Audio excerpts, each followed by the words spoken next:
Oitava parte. Édipo, o caminho da compreensão.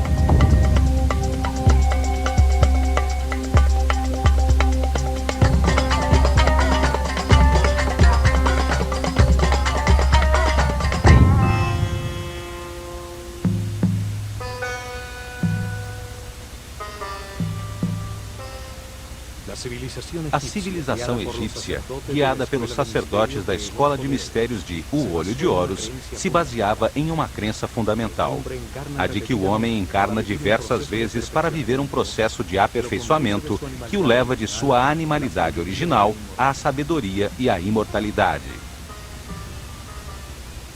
Esse caminho evolutivo tem 7 fases, 7 níveis determinados pela sabedoria que já acumulou, pela frequência com que vibra e pela quantidade de energia vital que pode processar.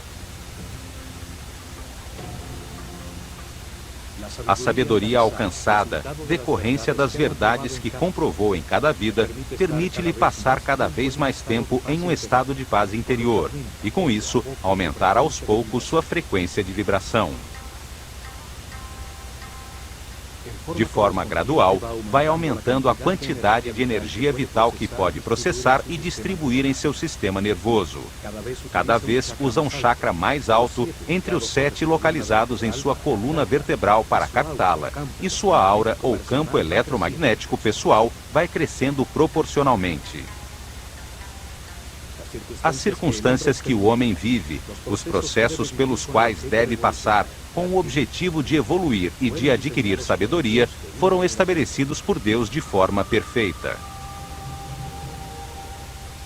Os egípcios acreditavam que a energia que flui de Deus e que se manifesta de diversos modos determina os processos a que cada espírito é submetido. O universo seria como uma fábrica de consciências, submetida a uma série de processos lineares.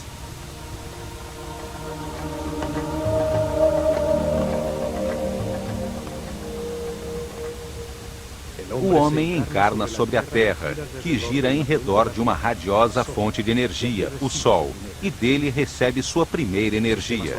O Sistema Solar, por sua vez, gira em torno do Sol central da galáxia, outra fonte radiante de energia. Eles descobriram que durante este giro, que leva 25.920 anos, e ao qual chamaram de ano cósmico, o Sistema Solar recebe a energia de uma série de astros radiantes, que produzem diferentes campos de força. Dividiram esse percurso em 12 setores, 12 forças fundamentais que o planeta recebe nos 2.160 anos de cada travessia, cada um produzindo diferentes processos e circunstâncias que o homem deve viver e que são parte de uma linha de montagem da consciência.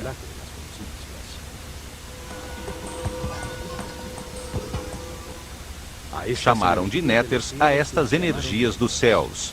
A cada uma das que iam identificando, davam um nome e uma figura simbólica. Assim, podiam reconhecer suas características e apresentar-lhes suas oferendas e referência. Em consequência, sua civilização estava orientada para os céus, e seus processos coletivos eram determinados pelos astros. Os sacerdotes sabiam que quanto mais energia de um dos fogos do céu, de uma das estrelas ou constelações, o homem recebesse, mais benefícios teria.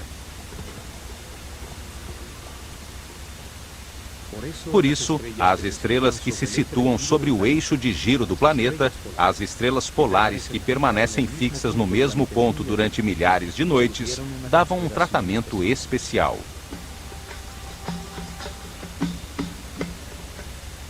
Além disso, em uma época em que a noite era comparada à morte, ao perceber que tais estrelas apareciam sempre no mesmo lugar, sem circular pela abóbada celeste, o povo transformou-as no poder que reina na escuridão, força nefasta que trazia as mortes e as desgraças. Esta série de forças que impulsionava os processos e eventos mais difíceis da vida eram comandadas por uma figura simbólica, a que chamaram de Set, raiz do Satã atual. Set, o Senhor da Escuridão, o poder que atravanca o avanço do homem, que o submerge em paixões animais, fazendo com que permaneça estacionado na ignorância. Tinha uma função importantíssima no universo egípcio. Levava o homem a cometer erros, induzia a condutas agressivas e desrespeitosas, que apenas produziam dor, sofrimento, angústia e medo. Os resultados destas condutas erradas angustiavam ao homem, trazendo sofrimento e impulsionando-o a procurar o caminho da paz e da felicidade. Compreendia que com seus atos agressivos para com os outros, somente estava se machucando. Então, mudava, e a força da luz iluminava sua consciência.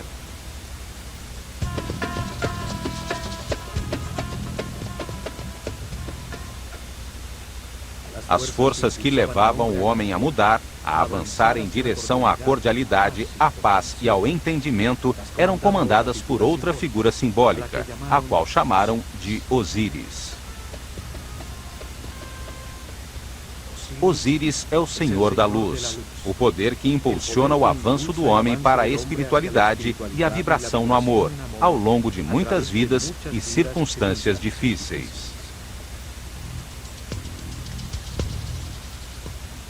Neste universo de contrastes, de polos opostos, enfrentam-se Sete e Osíris, as forças da escuridão e da luz, para modelar a consciência do homem e levá-lo a entender a importância da neutralidade. A neutralidade não gera uma força oposta que faz perder energia. Antes, é a base da supercondutividade, um princípio físico que ainda está sendo descoberto.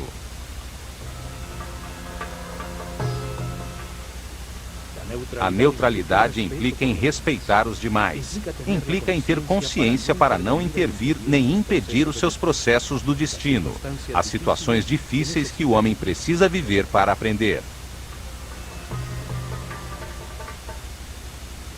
A neutralidade implica em compreensão de como funciona o universo, aceitação de que tudo o que acontece é perfeito e tem um propósito de amor, porque foi desenhado por Deus, que é amor.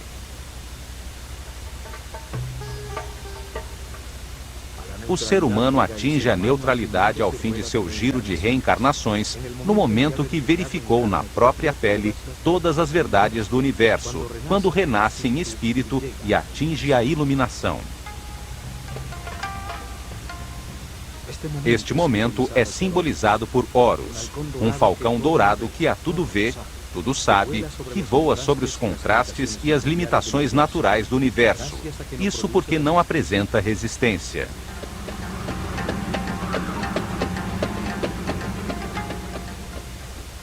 Horus é o símbolo da consciência permanente, imortal, de um ser respeitoso em equilíbrio, capaz de concordar com todos os seus poderes e a paz eterna.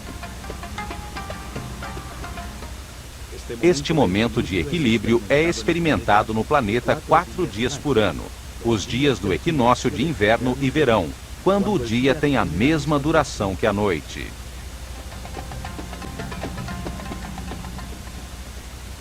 Em Edfu, construíram um templo para comemorar o nascimento de Horus, venerar e estudar o momento final do caminho evolutivo. O templo tem seu eixo e seus pórticos orientados para o ponto no horizonte por onde surge o sol no equinócio de verão.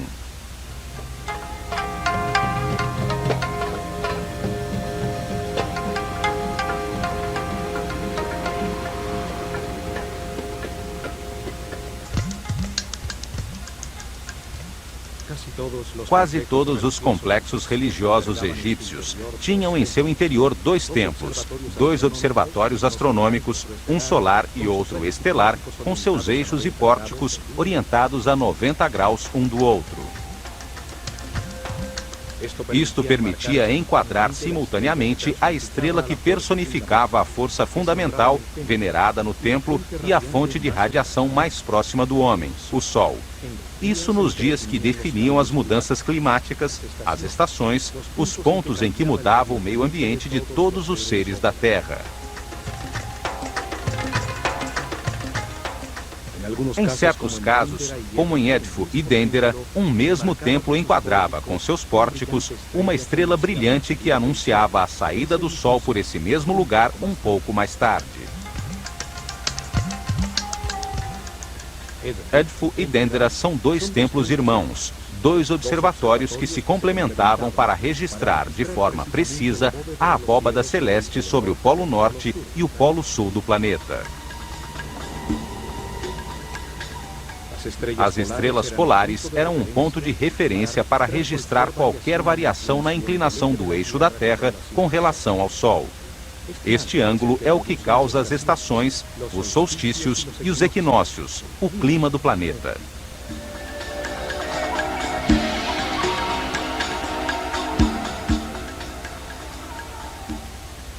O estudo e registro destas estrelas fixas e sua relação com o Sol e com as outras estrelas era muito importante, pois qualquer variação em seu movimento habitual antecipava grandes mudanças na vida do homem. Eram as estrelas nefastas, as das grandes mudanças. Foram localizados a uma distância precisa de forma a produzir uma diferença de 1 grau exato em sua latitude.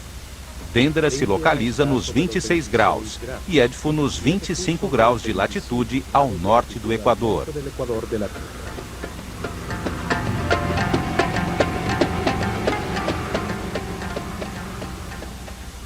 Assim podiam registrar facilmente o movimento do sistema solar pela galáxia, o que era fundamental para os sacerdotes, pois determinava a passagem pelas diversas constelações, pelas energias fundamentais que determinam o caminho evolutivo do homem.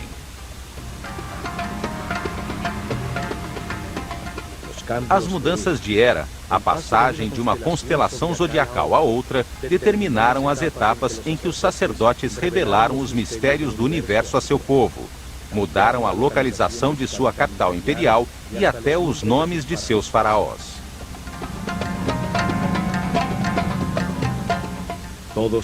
Todos os templos que construíram enquadravam em seus pórticos um setor do céu, por onde se movimentavam os mazarotes, os fogos do firmamento, permitindo-lhes registrar seus movimentos com facilidade.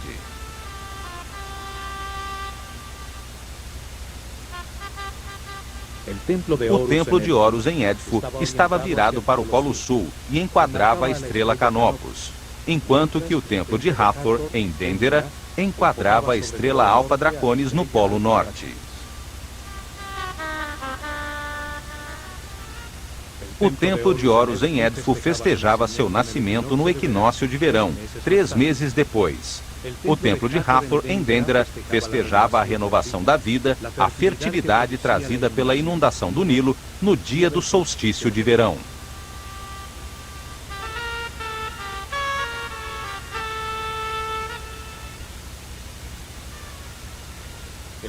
O templo secundário, dedicado a Ísis em Dendera, enquadrava a estrela Sírio às noites sobre o horizonte, sua personificação no céu, que com sua reaparição anunciava a enchente do Nilo, e ao amanhecer, o surgimento do sol no dia do solstício de verão. Nesse dia, a inundação marcava o fim do ano solar egípcio, celebrando-se em Dendera as festas do Ano Novo em honra de Hathor, a força que renova a vida, e de Ísis, a que trazia a água, sustento do Egito.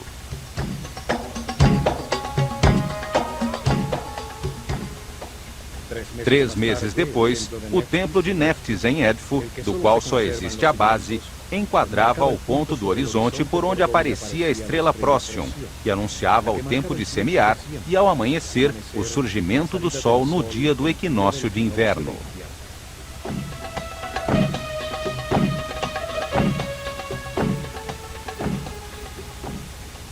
Os astros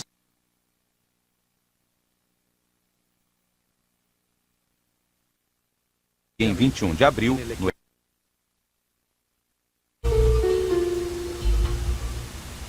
e lá chegava a barca de ouro com a imagem de Hathor que vinha de Dendera pelo Nilo.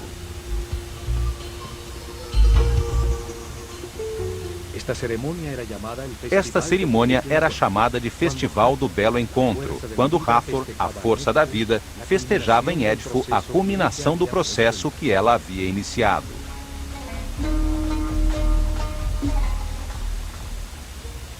As estrelas e os sóis viajam de um horizonte ao outro pelo céu em barcos simbólicos. As imagens que estas estrelas representavam, como Hathor ou outro dentro de barcas de ouro, em procissões pelo Nilo.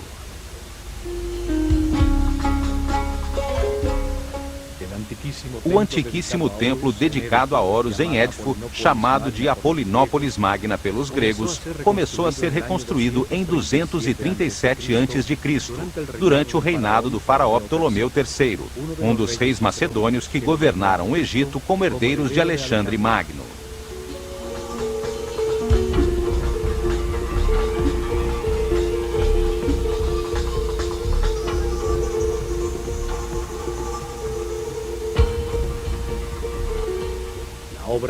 A obra durou 180 anos, terminando em 57.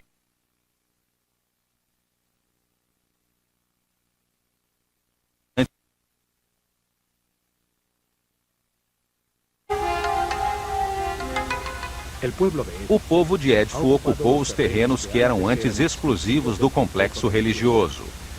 Seus muros de proteção externos desapareceram há muito tempo e a maioria de suas construções foi destruída.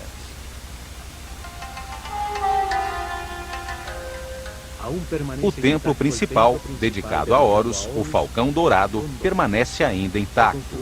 Foi reconstruído pelos Ptolomeus, paralelo ao Nilo, no mesmo local onde existira um templo mais antigo.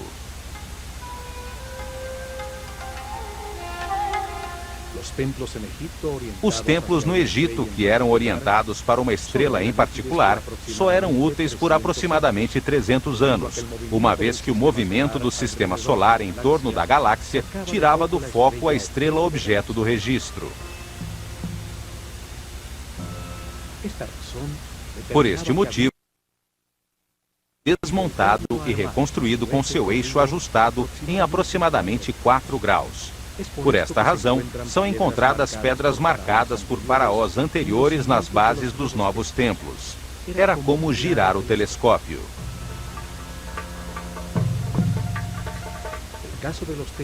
O caso dos templos solares é diferente, pois o ângulo entre o equador e a eclíptica, por onde o Sol se movimenta, muda somente 1 grau a cada 7.000 anos. Os templos solares enquadrados com o ponto do horizonte onde surge o Sol em uma data especial serviam por milhares de anos.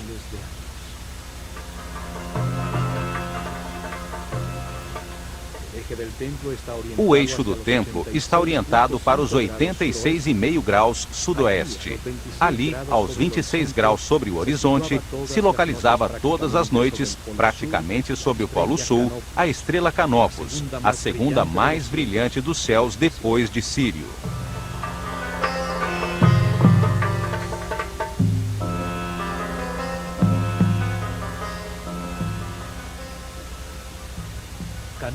Canopus, Alfa Cariani, situa-se a 74 anos-luz da Terra e é a estrela mais brilhante da constelação de Carina, antes conhecida como Argo Navis, guia do navio Argos, no qual Jasão e os argonautas embarcaram para encontrar o véu dourado.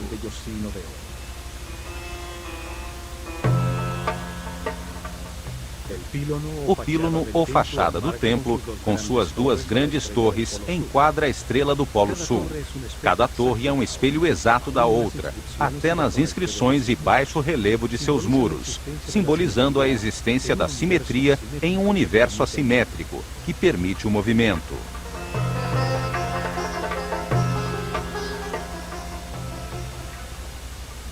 Na frente, a figura do faraó esgrime uma espada para os inimigos do Egito com um gesto ameaçador, em um símbolo recorrente desde a época de Nármer.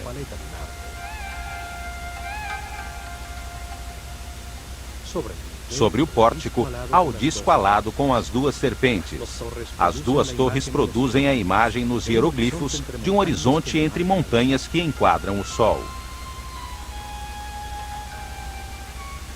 A fachada de 35 metros de altura, altura de um edifício de 10 andares, sustentava 4 mastros altíssimos, em cujas pontas tremulavam ao vento enormes bandeiras de cores brilhantes. Atravessando o pórtico pelo eixo do templo, chega-se a um pátio aberto com galerias laterais, sustentadas por 32 colunas com capitéis floridos de diversos estilos e variadas formas.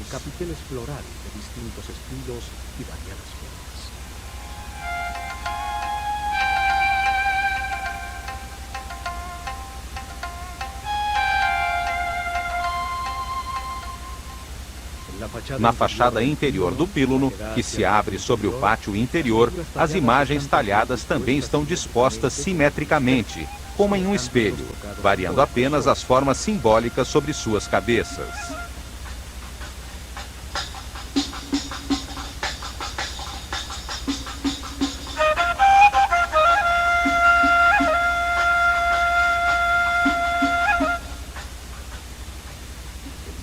O muro interior, totalmente recuperado, e a colunata dão uma forma perfeitamente simétrica ao pátio externo. O equilíbrio do conjunto enche de harmonia o espaço onde os iniciados recebiam suas lições. As diferentes cenas talhadas em baixo relevo explicam o processo evolutivo do homem, suas relações com as forças dos céus, a luta entre o espírito e a matéria que permite que se encontre a verdade através dos opostos.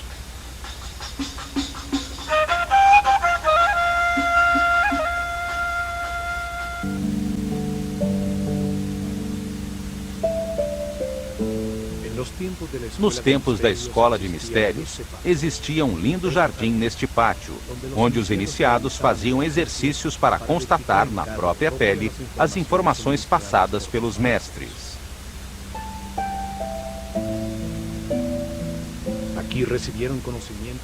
Aqui recebiam conhecimentos correspondentes ao seu nível de consciência. Trabalhavam sob a direção do mestre do misticismo, dedicando-se ao objetivo principal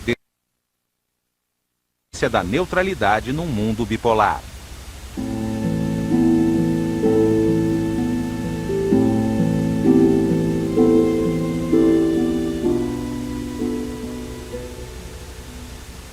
Provaram que podiam levar sua consciência individual até a consciência universal. Entenderam a necessidade de um universo de contrastes que produzisse vivências, situações e processos que permitissem uma decisão livre. Cada vida permite que se experimente um lugar diferente, uma família diferente, diferentes condições de saúde e riqueza, diversas situações nas quais se pode cometer erros diferentes.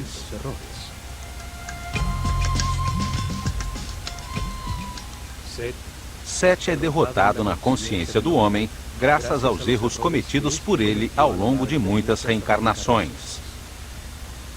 A comparação dos resultados obtidos com sua atuação produz a compreensão, a luz na mente.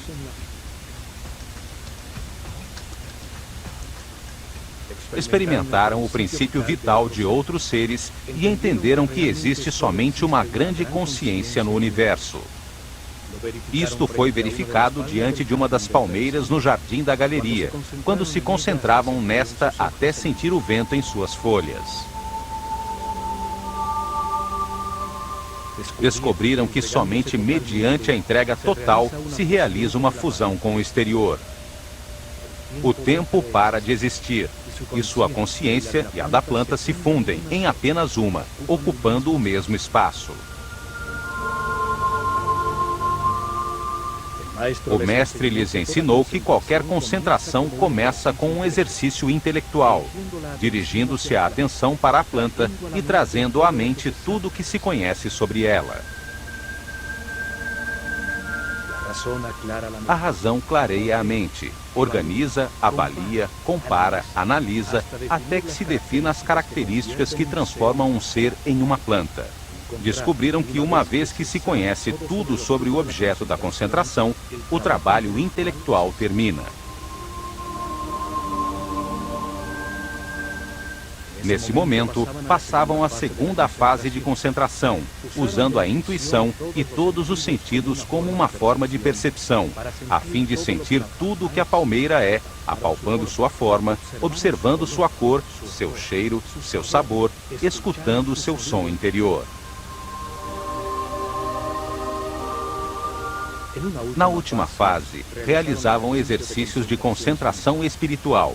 Já não pensavam na palmeira, já não sentiam como ela era, mas como na consciência, o homem se converte em palmeira e consegue experimentar um estado de ser diferente do habitual.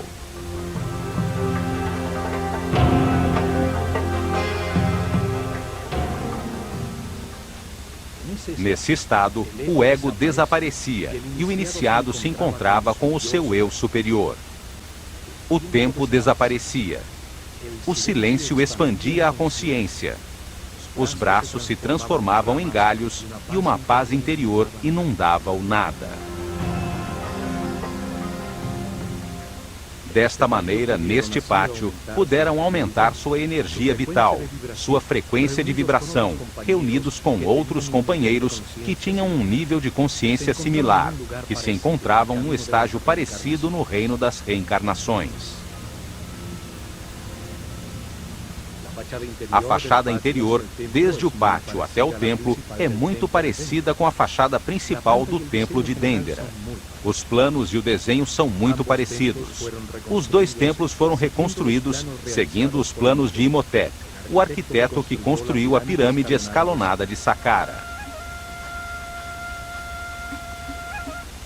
O muro entre as colunas filtra a luz, permitindo que apenas um pouco desta entre no templo por sua parte superior aberta, facilitando a penumbra interior para a observação das estrelas. Duas grandes estátuas de Horus, como falcão, com a dupla coroa do Egito, marcavam a entrada ao salão chamado de Salão da Vida. Hoje só resta uma das estátuas de granito. Ao entrar no grande salão que os egípcios chamavam de Casa da Vida, sente-se uma mudança de temperatura imediata. Respira-se a paz nesse ambiente. 12 colunas impressionantes sustentam um elevado teto que nunca pôde ser decorado.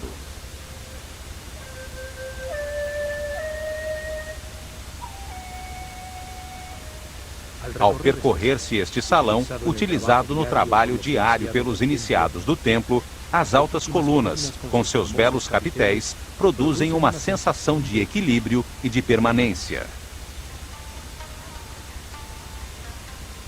Assim como em Dendera, este salão tem uma pequena capela para guardar os papiros, nos quais os escribas trabalhavam e que eram necessários para as lições com os discípulos do templo.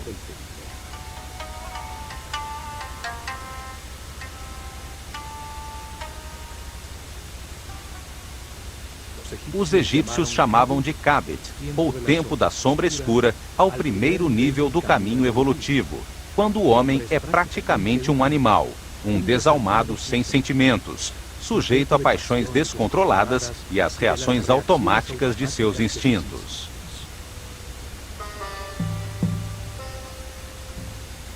Seus atos de ira, ódio, instintos desenfreados lhe conduzem a resultados insatisfatórios, angústia, sofrimento, solidão e infelicidade. Depois de muitas vidas, está saturado de sofrer e compreende que ao ferir os outros, somente produz sua própria infelicidade. Neste momento, seu espírito renasce no segundo nível de consciência, chamado de Ba, ou tempo da sombra clara. Então descobre seus sentimentos, aprende a querer. No entanto, não controla suas emoções. Encontra-se ainda no inferno da vida. Ao ascender ao terceiro nível, chamado de tempo do coração que respira, o pêndulo o leva ao extremo oposto. Transforma-se em um ser bom que vive preocupado com os outros, tentando resolver os problemas deles e fazendo-os evitar as situações dolorosas da vida.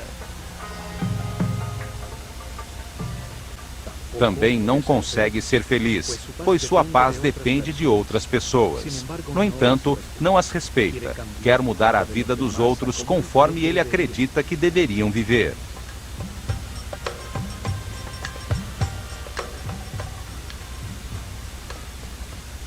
Esta atitude leva-o a confrontar seu sistema de crenças com o dos outros, pois não respeita as decisões que estes tomam. E quando se depara com situações difíceis para que aprenda, considera-as injustas, pois se vê como um ser bom que somente vive para os outros.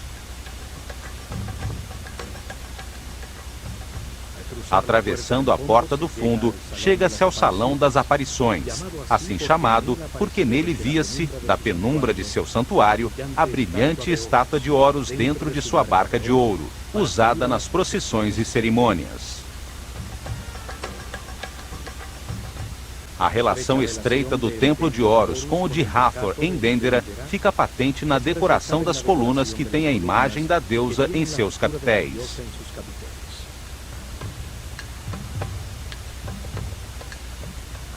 Do lado esquerdo está o salão de recepção das oferendas do povo, com sua porta externa, e o salão onde se armazenava e se preparava o incenso.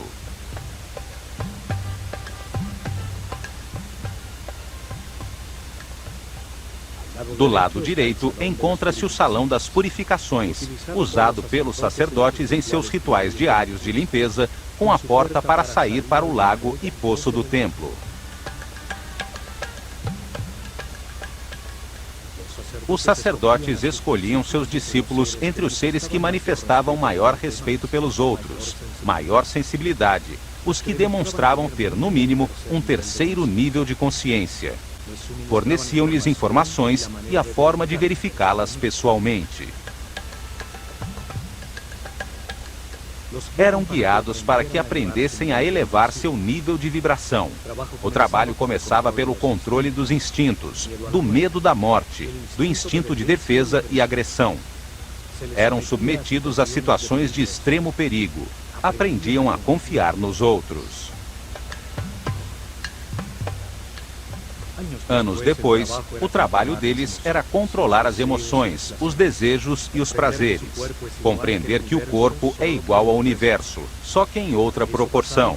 Para isso, passavam por templos como o de Kon Ombo, Philae, Der El-Bahri e Luxor. Chegavam então ao quarto nível de consciência, chamado de Sekken, onde com outros seres nascidos nesse nível eram dirigidos pelo Mestre das Medidas. Este lhes ensinava como o nome e o número determinam a forma de tudo que existe.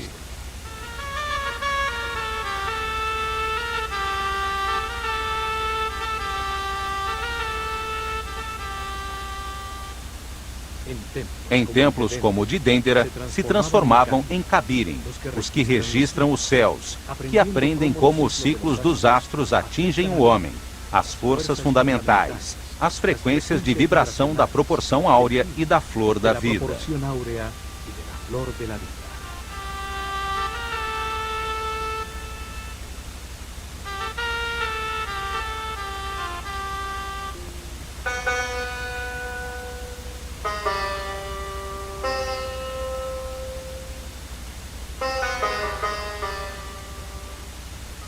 Depois do Salão das Aparições está o Corredor das Escadas, que tem um esquema exatamente igual ao de Dendera. Uma escada em caracol à direita e uma comprida escada reta junto à parede externa que levam ao terraço.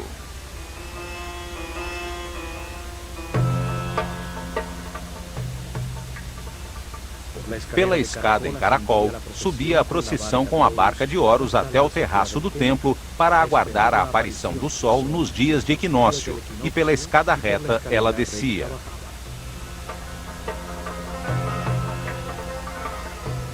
Durante milhares de anos, registravam às noites os movimentos de Canopus, a estrela sobre o polo. Vibravam com a energia especial dos equinócios quando assistiam às cerimônias no terraço do templo em comemoração da chegada de todo ser humano à neutralidade. Deste salão em diante, já não podiam entrar os discípulos. Somente os sacerdotes de Horus atravessavam o corredor exterior e chegavam ao salão da Barca de Ouro, onde guardavam o santuário portátil usado nas procissões. Uma reprodução moderna encontra-se nesta capela e nos dá uma ideia bem aproximada do tamanho e da forma originalmente usada.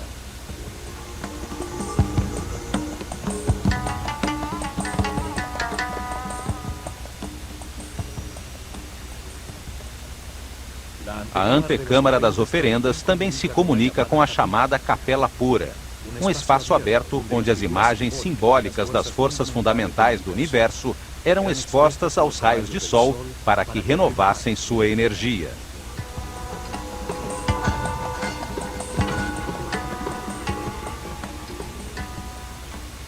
Os muros do templo estão repletos de baixos relevos, usados para explicar os mistérios do universo, a razão da reencarnação, a forma de chegar ao fim do caminho e converter-se em super-homem.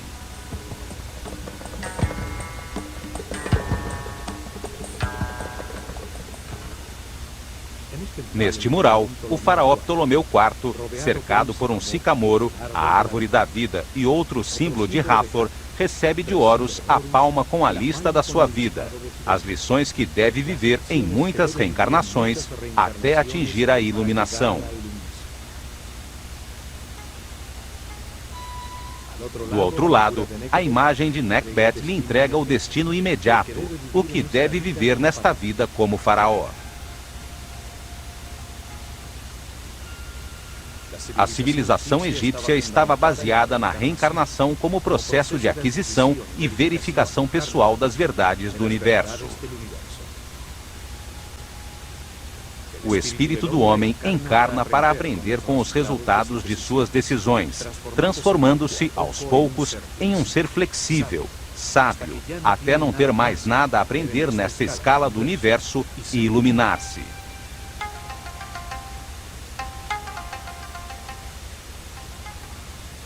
Da claridade exterior até a penumbra do Sancta Sanctorum, o nível do chão vai subindo para permitir que, a partir dali, o sacerdote pudesse observar o céu enquadrado nos pórticos, sobre a cabeça dos discípulos participantes nas cerimônias.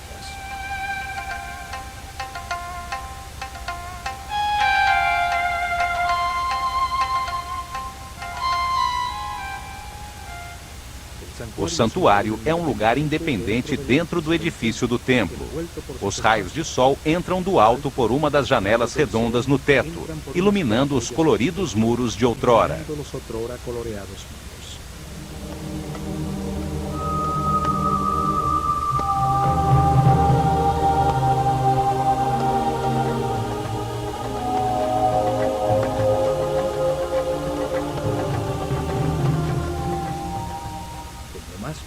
No lugar mais profundo e escuro do templo está o santuário onde se encontrava o Naos, a capela de granito que continha a imagem de Horus, símbolo do renascimento espiritual, da maestria, do momento em que o homem se transforma em super-homem.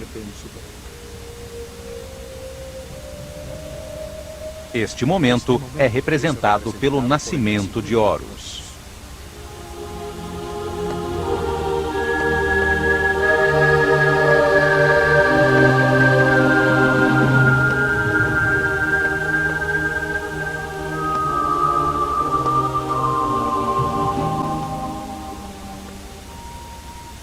Aqui, do outro lado do santuário, encontram-se cenas talhadas que fazem referência ao momento da iluminação.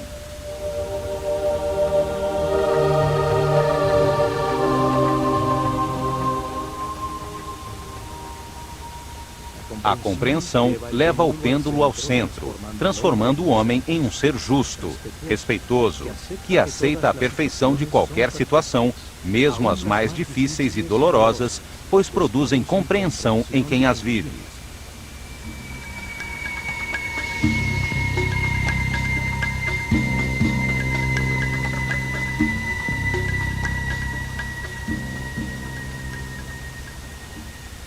O mal se converte em bom, o bom em justo, E por último, o justo em sábio. Nesse momento, chega a iluminação representada por Horus, quando se renasce a partir do espírito, terminando a onda de reencarnações desta escala do universo para continuar o caminho do aperfeiçoamento numa hierarquia mais elevada. O homem que nasce na carne, renasce no espírito. Assim termina sua transformação da animalidade original à espiritualidade eterna, de sua consciência temporária à consciência permanente, da mortalidade à imortalidade. O amor permanente em pensamento, palavra e obra, fruto destes entendimentos, faz com que o ego desapareça para sempre, e com ele, o ciclo de reencarnações.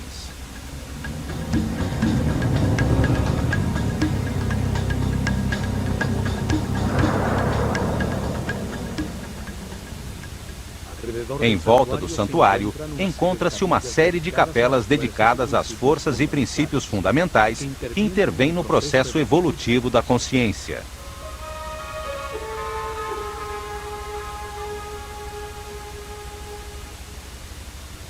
Osíris tinha uma capela que era acessível ao povo que não podia entrar no templo. Pelos baixos relevos que enfeitavam o muro externo, era possível aproximar-se e colocar suas oferendas em um lugar próximo.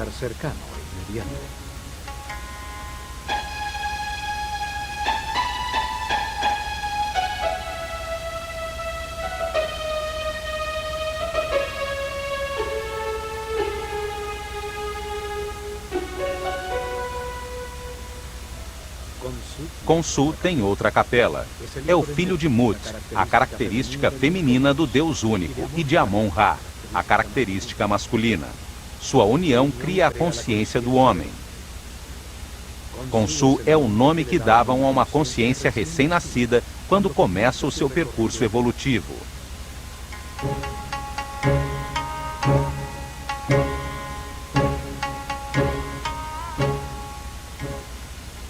Amon-Ra, o Deus criador da consciência, tem uma capela com informações sobre o processo evolutivo, e as 9 forças fundamentais têm outra.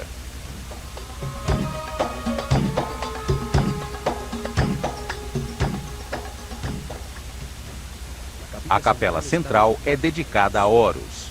Em seus muros, encontra-se o conhecimento adquirido sobre o significado da iluminação como o momento final desta escala na realidade.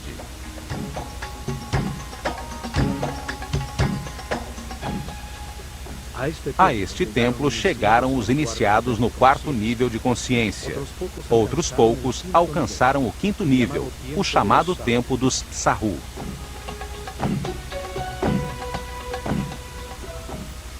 Aqui receberam informações sobre a meta do caminho de reencarnações e compreenderam o significado da neutralidade.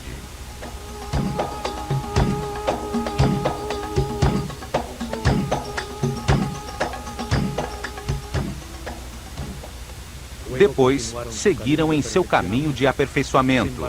Embarcaram pelo rio para chegar a Karnak, o templo da consciência do homem, onde buscariam a sabedoria através da arte, do conhecimento de seu inconsciente, ao reviver sua corrente de reencarnações.